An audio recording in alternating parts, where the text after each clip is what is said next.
한국을 중국의 속국이 생각하는 덴마크의 연구자는 이어도 기지로 파견되어 선진 유럽의 연구 방식을 적용하려고 했으나 한국 과학자들과 협력으로 합리적인 한국의 연구 방식에 감탄을 했다고 하는데요. 과연 그 이유는 무엇일까요? 그럼 지금부터 오늘의 이야기를 시작해 보겠습니다. 안녕하세요. 저는 덴마크에서 해양연구원으로 일하고 있는 제퍼 노드스트롬이에요. 저는 방수 태블릿을 더 꽉 잡았어요. 저희 연구선이 거친 바다 파도를 가르며 나아가고 있었거든요. 배 옆면에 한비서라고 쓰여 있는 이름이 보였어요. 저는 한국 해역 저 멀리에 있는 이어도 기지라는 곳으로 향하고 있었어요. 솔직히 말하면 여기 오고 싶지 않았어요. 저는 속으로 중얼거렸어요. 왜 저를 한국까지 보냈을까요? 여기 바다가 고향인 북해와 그렇게 다를 리 없을 텐데 말이에요. 박윤태 박사님이 한국팀의 리더였는데 제 말을 들으셨나 봐요. 친근한 미소를 지으며 다가와서 말씀하셨어요. 놀라실지도 모르겠지만 저희 바다에는 다른 곳에서는 찾을 수 없는 이야기들이 있다고 하셨어요. 박사님이 돌아서시자 저는 눈을 굴렸어요. 이 한국 과학자들은 아마 자신들의 연구가 실제보다 더 흥미진진하게 들리게 만들고 싶어 하는 것 같았어요. 하지만 저희 배에는 꽤 멋진 장비들이 실려 있었어요. 스마트 V라고 불리는 떠다니는 장치들이 있었는데 이것들은 수온과 염분 농도 해류를 측정하는 수중 컴퓨터 같은 거였어요. 자율 글라이더라고 불리는 수중 로봇들도 가져왔어요. 이 로봇들은 혼자서 수영하며 바다 생물들에 대한 정보를 수집할 수 있었어요. 한보라 씨가 저와 비슷한 나이의 한국 해양생물학자였는데 제게 말했어요. 이것 좀 보세요. 뭔가가 저희 통신 신호를 방해하고 있어요. 계속 끊어진다고 했어요. 저는 그녀의 화면을 흘끗 보았지만 어깨를 으쓱했어요. 아마 오래된 장비 때문일 거예요. 더 나은 기술이 필요한 것 같다고 말했어요. 하지만 30년간 바다를 연구해온 나이든 한국 과학자인 유지환 박사님은 걱정스러워 보이셨어요. 이건 일반적인 간섭이 아니라고 누군가 의도적으로 저희 신호를 차단하고 있다고 조용히 말씀하셨어요. 제 속이 조금 철렁했어요. 그건 좋지 않게 들렸거든요. 저희 배의 선장인 김도하 대령이 모든 사람을 조타실로 불렀어요. 배 식별 시스템에서 이상한 수치가 나오고 있다고 다른 배들이 불가능한 방식으로 저희 레이더에 나타났다 사라졌다 한다고 발표하셨어요. 이제 저는 정말로 주의를 기울이고 있었어요. 덴마크에서 저희 해양 연구는 평화롭고 지루했거든요. 하지만 여기는요? 뭔가 위험한 느낌이 들었어요. 한국 팀에서 가장 어린 연구원인 노지우 씨가 발견을 했을 때 저희는 아무것도 없는 한가운데 홀로 서 있는 연구 플랫폼인 이어도 기지에 가까워지고 있었어요. 패턴을 찾았다고 흥분해서 말했어요. 신호 간섭이 무작위가 아니라고 누군가 의도적으로 저희 통신을 방해하고 있고 매우 교묘하게 하고 있다고 했어요. 저는 그녀 화면의 데이터를 봤어요. 인정하고 싶지 않았지만 감탄스러웠어요. 이 한국 과학자들은 제가 생각했던 것보다 훨씬 더 뛰어났어요. 그날 저녁 수평선에 어두운 폭풍 구름들이 형성되기 시작했어요. 구름들이 점점 더 크고 무서워지는 것을 보면서 저는 중요한 것을 깨달았어요. 이 임무는 제가 예상했던 것과는 전혀 다를 거라는 것을요. 이 한국 해역은 그냥 또 다른 연구 현장이 아니었어요. 저희는 제가 상상했던 것보다 훨씬 더 크고 위험한 일의 한가운데에 있었던 거예요. 다음 날 아침에 일어났는데 기분이 정말 안 좋았어요. 배가 어제보다도 더 심하게 앞뒤로 흔들리고 있었거든요. 제 속이 뒤집어지는 것 같았어요. 파도는 더 커졌고 바람은 울부짖고 있었어요. 저는 한보라 씨에게 신음했어요. 덴마크에도 폭풍은 있지만 이렇게 미친 상황에서는 일하지 않는다고 했어요. 보라 씨는 자랑스럽게 미소를 지었어요. 한국의 어부들과 과학자들은 수천 년 동안 이 바다에서 일해왔고 거친 날씨를 다루는 방법을 알고 있다고 했어요. 제가 뭔가 비꼬는 말을 하려던 참에 머리 위로 헬리콥터 소리가 들렸어요. 폭풍을 뚫고 스즈키 고로라는 일본 해양 엔지니어가 팀과 엄청난 장비들을 가지고 도착했어요. 이런 위험한 날씨에도 그와 그의 팀은 즉시 한국인들이 고장난 부위를 고치는 것을 도와주기 시작했어요. 저는 박윤태 박사님께 물었어요. 왜 모든 사람들이 이 작은 연구 프로젝트를 위해 이렇게 열심히 일하냐고 했어요. 박 박사님은 바다는 어느 한 나라의 것이 아니라고 여기서 배우는 것이 모든 사람들이 지구를 더 잘 이해하는 데 도움이 된다고 말씀하셨어요. 그런 다음 독일 엔지니어인 한스 밀러 씨가 화상 통화를 통해 저희 팀에 합류해서 이런 거친 바다에서도 견딜 수 있는 더 강한 부위를 설계하는 것을 도와주었어요. 이 모든 과학자들이 서로 다른 나라 출신임에도 불구하고 평생 친구였던 것처럼 함께 일했어요. 노지우 연구원이 제 정신을 번쩍 들게 하는 또 다른 발견을 했어요. 그녀는 오픈 텔레메트리 대시보드라는 것을 만들었는데 기본적으로 전 세계 누구나 저희 해양 센서의 실제 데이터를 실시간으로 볼 수 있는 웹사이트였어요. 저는 혼란스러워하며 물었어요. 왜 연구 데이터를 모두 공유하냐고. 덴마크에서는 보통 발표할 준비가 될 때까지 데이터를 비밀로 유지한다고 했어요. 유지환 박사님이 설명해 주셨어요. 진실은 어느 한 사람이나 나라의 것이 아니라고 모든 사람이 같은 정보를 볼 수 있을 때 아무도 실제로 일어나고 있는 일에 대해 거짓말할 수 없다고 하셨어요.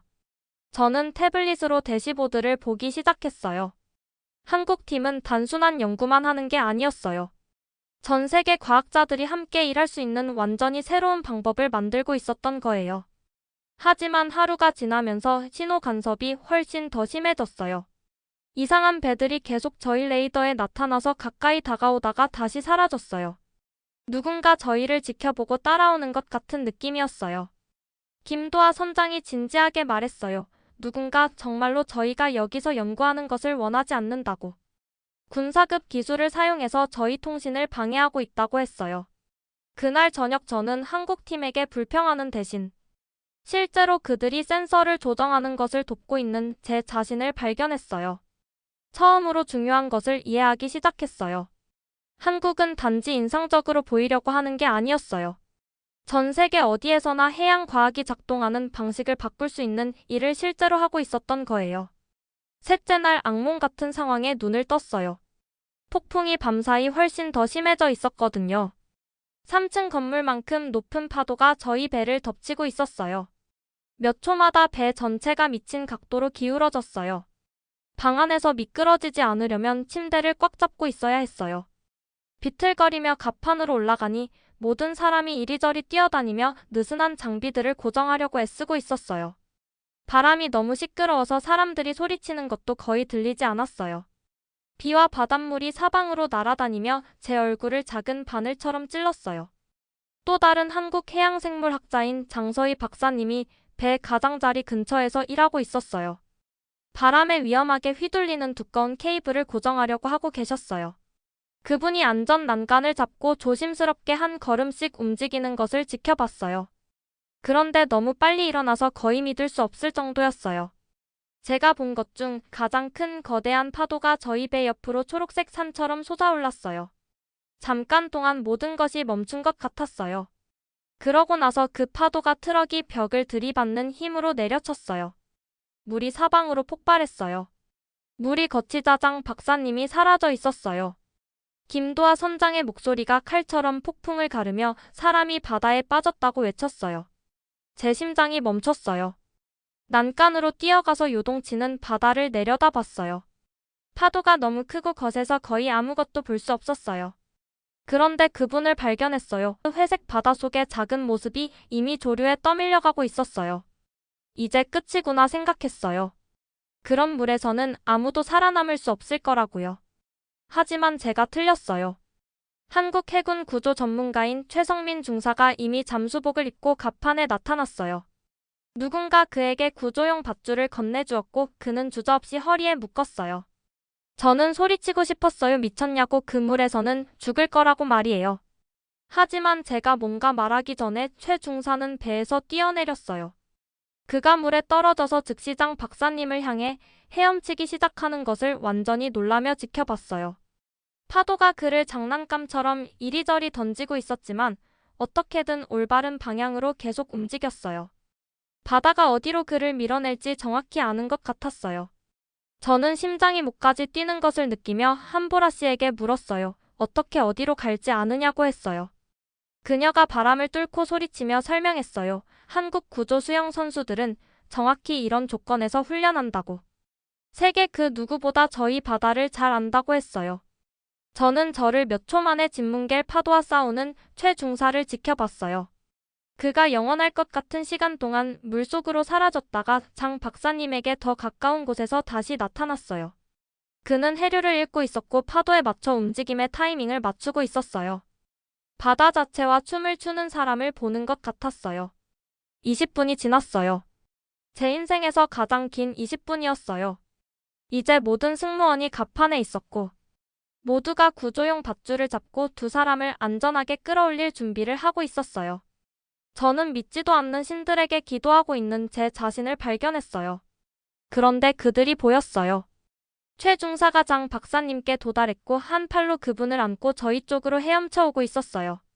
파도가 계속 그들을 밀어냈지만 그는 절대 포기하지 않았어요. 각각의 파도를 이용해서 조금씩 더 가까이 왔어요. 그들이 마침내 배에 도달했을 때 두 사람을 끌어올리는데 6명이 필요했어요. 장 박사님은 의식을 잃고 머리에 상처가 나서 피를 흘리고 있었지만 숨을 쉬고 있었어요. 최 중사는 너무 지쳐서 거의 서 있을 수도 없었지만 그도 살아 있었어요. 저는 믿을 수 없는 일을 목격했다는 것을 깨달았어요. 덴마크에서 저는 항상 저희 구조 기술이 세계 최고라고 생각했거든요. 하지만 방금 본 것은 제가 경험한 그 어떤 것보다도 뛰어났어요. 이것은 단순한 용기가 아니었어요. 바다와 함께 살아온 세대들로부터 나오는 지식과 섞인 순수한 기술이었어요. 장 박사님은 배의 의료실로 급히 이송되었어요. 의사가 말하길 괜찮을 거라고 그냥 상처와 멍 몇 개 그리고 폐에 바닷물이 많이 들어간 정도라고 했어요. 최 중사는 조용히 앉아서 뜨거운 커피를 마시며 방금 한 일이 완전히 정상적인 것인 양 행동했어요. 하지만 저희의 안도감은 오래가지 않았어요. 몇 시간 후 노지우 씨가 창백하고 화난 얼굴로 저를 찾아와 뛰어왔어요.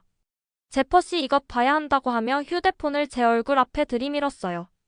화면에는 이미 중국 소셜미디어에서 수천 번 공유된 비디오가 있었어요. 구조 상황을 보여주는 것이었는데 뭔가 잘못되어 있었어요. 비디오가 편집되어서 저희 배가 위험한 바다에서 무모하게 항해하는 것처럼 보이게 만들어져 있었어요. 저희가 부주의하고 비전문적으로 행동해서 사고를 일으킨 것처럼 보이게 했어요. 비디오 아래 댓글들은 더 심했어요. 사람들이 한국팀은 그냥 관심을 끌려고 한다고 말하고 있었어요. 어떤 사람들은 저희가 홍보를 위해 구조 상황 전체를 연출했다고 주장했어요. 다른 사람들은 저희가 이 바다의 모든 사람에게 위험하다고 말하고 있었어요. 저는 가짜 비디오를 보며 화나서 말했어요. 이건 실제로 일어난 일이 아니라고. 그들이 모든 것에 대해 거짓말하고 있다고 이건 완전히 왜곡된 거라고 했어요. 유지환 박사님이 제 어깨 너머로 보시며 슬프게 말씀하셨어요. 정보 전쟁에 오신 걸 환영한다고. 어떤 사람들은 다른 사람들을 나쁘게 보이게 만들기 위해 어떤 이야기든 왜곡할 거라고 그들에게는 진실이 중요하지 않고 오직 그들이 만들고 싶어하는 서사만 중요하다고 하셨어요. 바로 그때 제 뇌에서 뭔가 딸깍했어요. 저는 태블릿을 잡고 노지우 씨의 데이터 대시보드를 열었어요. 잠깐이라고 하며 흥분해서 말했어요. 이것 봐요. 장 박사님이 물에 빠진 정확한 때의 센서 판독값을 불러왔어요. 저희 스마트 V들이 모든 것을 기록하고 있었어요. 파도 높이 풍속수온 심지어 저희 배의 정확한 위치와 움직임까지요. 저는 한국팀에게 흥분해서 목소리가 커지며 설명했어요. 저희 센서가 모든 것을 기록했다고. 실제 데이터가 저희가 무모하게 항해하지 않았다는 것을 증명한다고 했어요. 보세요. 장 박사님을 배 밖으로 떨어뜨린 파도는 12m 높이였고 완전히 예상치 못한 방향에서 왔다고 아무도 그것을 예측할 수 없었을 거라고 했어요. 저는 계속 데이터를 스크롤하며 더 많은 증거를 찾았어요. 그리고 이것도 보세요라고 계속했어요. 최 중사의 구조는 단지 용감한 것만이 아니라 완벽하게 실행된 거였다고 데이터가 그가 파도 패턴에 정확히 맞춰 움직임의 타이밍을 맞췄다는 것을 보여준다고 그는 해류와 싸우지 않고 도움을 받도록 이용했다고. 이것은 믿을 수 없는 기술의 과학적 증거라고 했어요. 한국에 도착한 이후 처음으로 이 팀의 일원이라는 것을 진정으로 자랑스럽게 느꼈어요. 한국 과학자들은 단지 자신들의 일을 잘하는 것만이 아니었어요. 진실 자체를 보호하고 있었던 거예요. 저는 이 데이터를 사용해서 거짓말에 맞서 싸울 수 있다고 진짜 과학이 가짜뉴스를 매번 이긴다고 말했어요. 박윤태 박사님이 제 어깨에 손을 올리고 미소를 지으셨어요. 이제 저희가 왜 이런 일을 하는지 이해하기 시작하는군요. 제퍼스라고 저희는 단지 바다를 연구하는 것만이 아니라 모든 사람이 저희 세상에서 실제로 일어나고 있는 일을 알 수 있도록 확실히 하고 있다고 하셨어요. 밖에서 폭풍이 계속 맹위를 떨치는 동안 제 안에서 중요한 무언가가 바뀌었다는 것을 깨달았어요. 저는 이 과학자들이 저에게 가르쳐 줄 것이 없다고 생각하며 한국에 왔어요. 하지만 완전히 틀렸어요. 그들은 단순한 연구자가 아니었어요. 거짓말로 가득한 세상에서 진실의 수호자들이었던 거예요. 그리고 이제 저도 그들 중 하나가 되고 싶었어요. 다음 며칠 동안 저는 저희 구조, 임무에 대한 가짜 비디오들이 인터넷에서 들불처럼 번져나가는 것을 공포스럽게 지켜봤어요. 거짓말들이 진실보다 더 빨리 퍼지고 있었거든요. 중국, 러시아, 심지어 일부 유럽 국가들의 뉴스 프로그램들이 편집된 영상을 보여주기 시작했어요. 한국이 국제 해역에서 무모하고 위험하게 행동하는 것처럼 보이게 만들었어요. 온라인 댓글들은 점점 더 심해졌어요. 거기 있지도 않았던 사람들이 저희를 무능하다고 하고 바다에서 문제를 일으키고 있다고 말하고 있었어요. 저는 한보라 씨에게 정말 답답하다고 어떻게 이렇게 그냥 거짓말을 할 수 있냐고 하며 노트북으로 또 다른 가짜뉴스 보도를 보고 있었어요. 하지만 유지원 박사님이 기자회견을 열어서 모든 사람을 놀라게 했어요. 전 세계 국제 기자들이 화상통화로 참여해서 그분이 할 말을 들었어요. 저는 그분이 화를 내실 거라고 예상했어요. 소리치며 저희 팀을 변호하실 거라고 생각했어요. 하지만 그 대신 나이든 한국 과학자는 아주 차분하게 말씀하셨어요.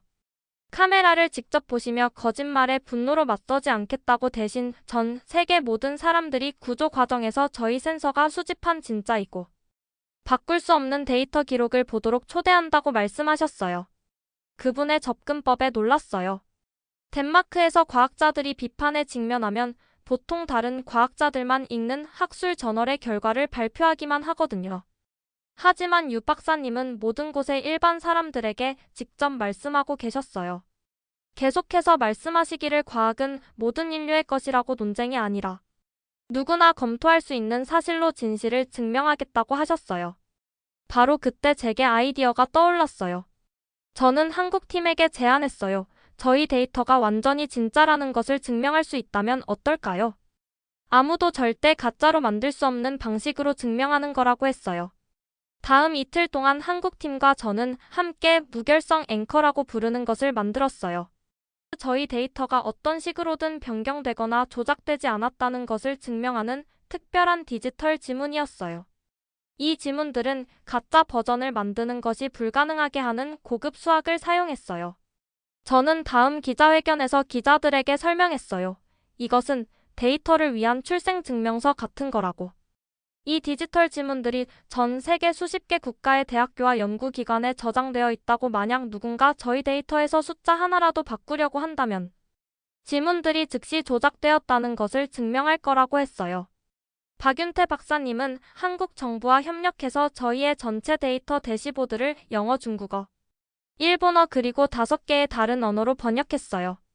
이제 모든 곳의 사람들이 자신들의 언어로 진짜 정보를 직접 볼 수 있게 되었어요. 일본의 스즈키 고로 씨와 독일의 한스 밀러 씨도 저희를 도와주었어요. 그들은 자신들의 정부가 자체 과학기관을 사용해서 저희 데이터를 독립적으로 검증하도록 했어요. 스즈키 씨가 일본 기자들과의 화상통화에서 말했어요. 보세요. 저희 기기들이 한국팀이 기록한 모든 것을 확인해준다고. 구조는 영웅적이었을 뿐만 아니라 극도로 위험한 상황에서 완벽하게 실행되었다고 했어요. 한스 밀러 씨도 독일 언론에 똑같이 했어요. 유럽 뉴스 방송국들에게 한국팀의 데이터가 저희 독립적인 측정과 정확히 일치한다고 편집된 비디오들이 거짓이라는 것에는 의문의 여지가 없다고 말했어요. 천천히 가짜뉴스 이야기들이 무너지기 시작했어요. 점점 더 많은 사람들이 거짓말을 믿는 대신 저희의 진짜 데이터를 보기 시작했어요. 전 세계 대학의 독립적인 과학자들이 저희 측정값들을 검토하고 저희가 기록한 모든 것이 정확하다고 확인해 주었어요. 어느 날 저녁 저희 대시보드가 전 세계 사람들로부터 수백만 조회수를 받는 것을 보며 깨달았어요. 이것이 과학이 작동해야 하는 방식이라고. 한 나라가 다른 나라들로부터 정보를 숨기려고 하는 것이 아니라 모든 사람이 함께 협력해서 진실을 찾는 거라고 했어요. 한국의 접근법은 제가 덴마크에서 배운 것과 완전히 달랐어요. 발표할 때까지 연구를 비밀로 유지하는 대신 모든 것을 즉시 공유하고 전 세계가 진실을 발견하는 데 참여하도록 했어요. 저는 제 자신의 연구 경력보다 훨씬 더 큰 무언가의 일부가 된 것을 자랑스럽게 느꼈어요. 저는 한국 과학이 그리 발전되지 않았다고 생각하며 한국에 왔어요. 이제 한국이 실제로는 연구에서 완전히 새로운 종류의 국제 협력으로 가는 길을 이끌고 있다는 것을 이해해요. 그리고 가장 좋은 부분은 진실이 이기고 있다는 거예요. 저희 데이터 대시보드가 가짜뉴스와의 전쟁에서 이기고 있는 것처럼 보일 때 완전히 예상치 못한 일이 일어났어요. 어느 날 아침 이메일을 확인하고 있는데 이엘로 주소가 적힌 메시지를 발견했어요. 이상했어요. 제 정식 이름이 에밀라르센 노드스트롬이라는 걸 아는 사람은 거의 없거든요. 대부분 사람들이 그냥 제퍼라고 불러요. 이메일은 들어본 적 없는 사람이 보낸 것이었는데 열어보자 제 심장이 빨리 뛰기 시작했어요. 중국 해상 순찰대 내부에서 유출된 비밀 문서들이 들어 있었거든요. 이것들은 그냥 아무 문서가 아니었어요. 저희 한국 연구 임무를 방해하고 저희 과학 데이터를 훔칠 상세한 계획들을 보여주고 있었어요. 저는 화면을 보며 속삭였어요. 세상에 이거 엄청난 거라고요. 하지만 가장 큰 놀라움은 누가 문서들을 보냈는지였어요. 보낸 사람은 자신을 첸웨일인 선장이라고 밝혔는데 민간 연구 선박을 괴롭히라는 명령을 따르기를 거부한 전 중국 해군 장교였어요. 메시지에서 과학이 공격받는 것을 그냥 지켜볼 수 없다고 받아는 어떤 정부의 선전물이 아니라 모든 인류의 것이라고 당신들이 하고 있는 일이 정치보다 더 중요하기 때문에 경력을 위험에 빠뜨리면서까지 이 정보를 보내고 있다고 썼어요. 저는 즉시 한보라 씨와 노지우 씨에게 이메일을 보여주었어요. 그들은 함께 협력해서 유출된 문서들이 완전히 진짜라는 것을 검증했어요.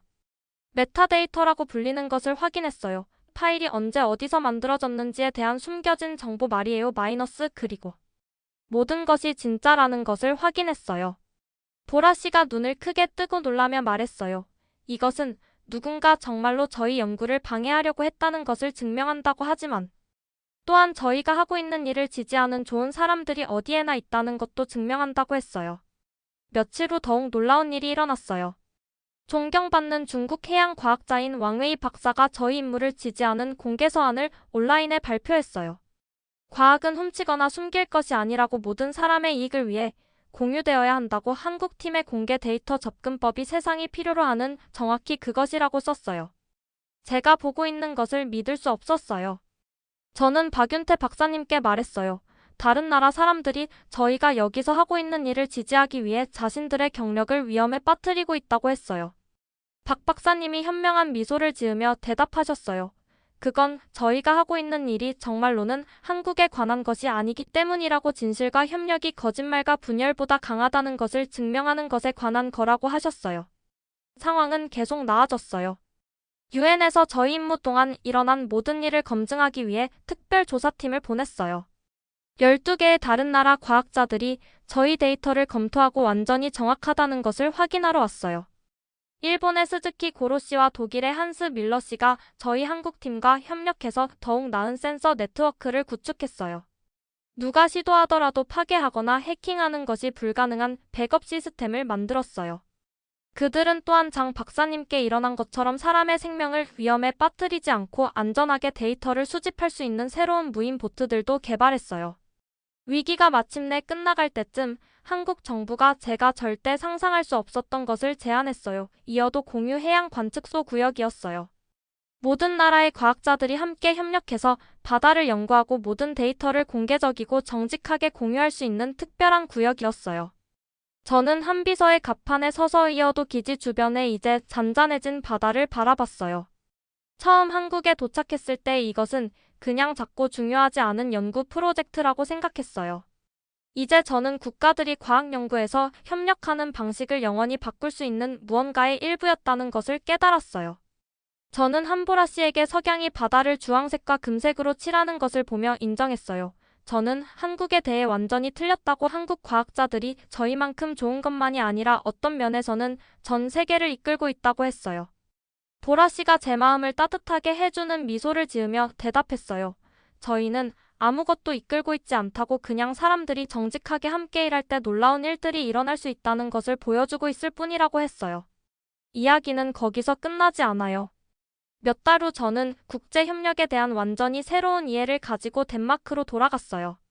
덴마크와 한국 해양연구소들 사이의 자매 연구 프로그램을 설립하는 것을 도왔어요. 첸웨일인 선장은 국제사회로부터 망명을 허가받고 새로운 글로벌 해양 모니터링 프로그램과 함께 일하기 시작했어요. 왕웨이 박사는 전 세계 과학자들과 해양 데이터를 자유롭게 공유하는 획기적인 연구 논문들의 공동 저자가 되었어요. 오늘날 한국의 제주도를 방문하면 국제과학협력에 헌정된 작은 기념석을 볼 수 있어요. 그리고 온라인에서 이어도 데이터 대시보드를 찾아보면 진실이 선전보다 강하다는 것을 증명한 센서 판독값들을 여전히 볼 수 있어요.